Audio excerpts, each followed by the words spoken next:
Nah, pada akhirnya nanti Suhrawardi juga mengklasifikasi.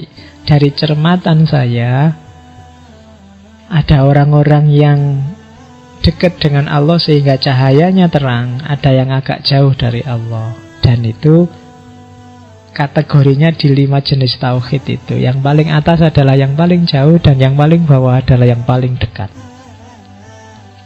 Yang paling atas, la ilaha illallah. Ini tauhid kita, tauhidnya orang awam. Ya, ini agak panjang. Kalau ada waktu saya ingin mengulang Ghazali untuk ngajari gimana caranya jadi orang awam yang benar. Karena di antara para sufi dan filosof yang mengorbankan puncak ekstasenya kemudian turun ke wilayah awam itu Ghazali.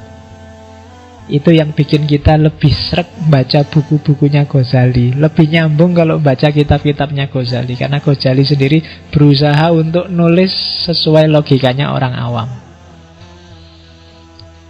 Dan kalau Ghazali punya teori sendiri gimana caranya jadi orang awam yang baik. Oh, itu tidak gampang ya.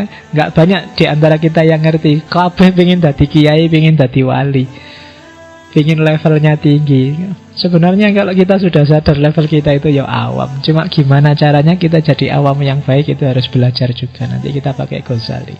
Kalau di Suhrawardi, la ilaha illallah itu tauhidnya awam. Tiada Tuhan selain Allah. Di atas itu ada la ilaha illahu. Sudah nggak pakai lagi konsep Allah. Karena Allah itu identitas, itu konsep. Kristen juga pakai Allah, meskipun sama orang Malaysia dilarang. Banyak agama juga pakai istilah yang deket-deket sama istilah Allah. Pakai ilah, pakai Yahweh, pakai sebenarnya secara bahasa deket. Ketika masih pakai Allah itu berarti masih konseptual, masih sangat jauh.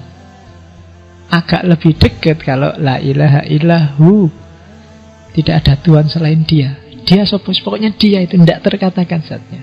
La ilaha illahu. Tidak ada Tuhan selain dia.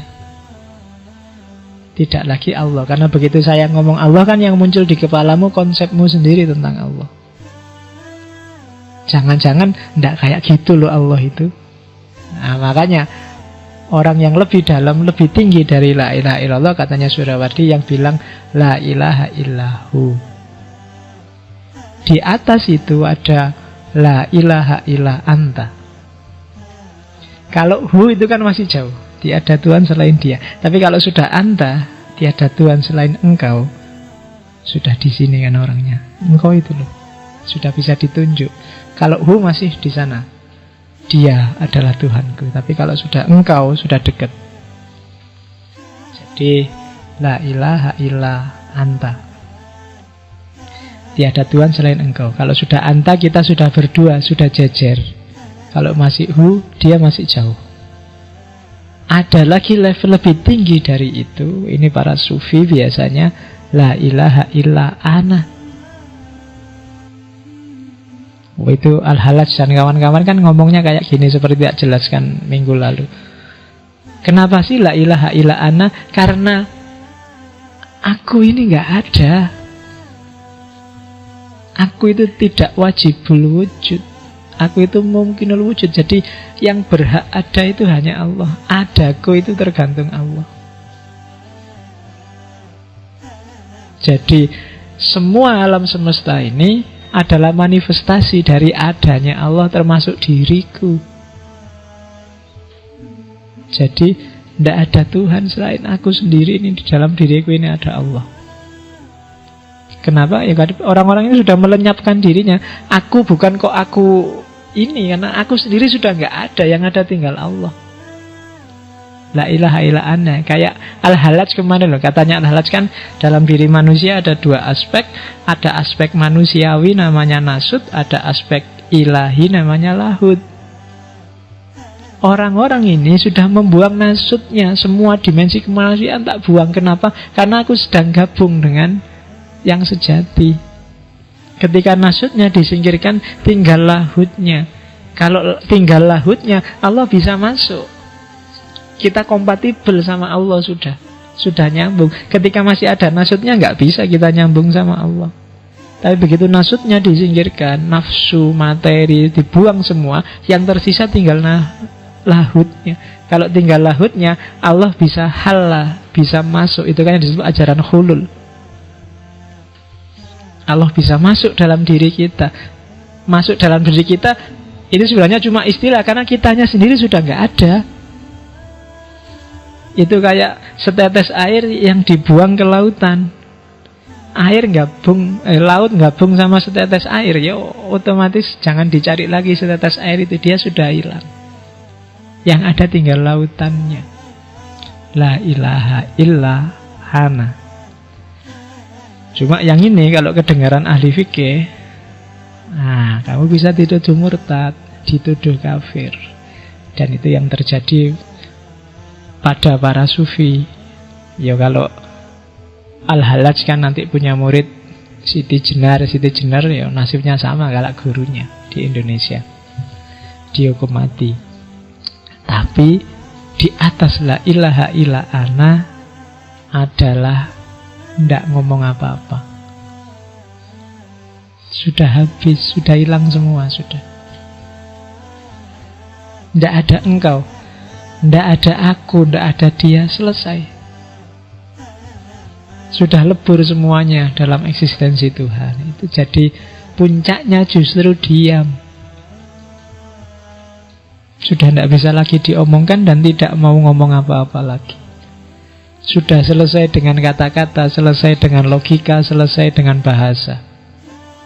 Sudah tidak butuh apa-apa lagi. Itu puncaknya tauhid. Kalau masih bisa diomongkan, masih bisa diekspresikan, masih bisa engkau, aku, diakan, masih ada jarak.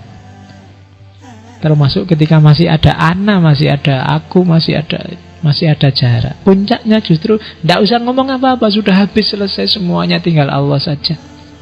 Aku yang ngomong ana juga sudah nggak ada, sudah habis, sudah hilang. Nah, itu puncaknya tauhid. Apa sih aku ini? Siapa sih aku ini? Wong aku ini nggak apa-apa. Harusnya sudah habis dari dulu kalau Allah nggak ngizinin aku. Jadi selesai. Nah itu tauhid yang paling atas, tauhid yang paling tinggi. Ya kalau kita sih masih yang paling tinggi yang di sana, yang paling rendah maksud.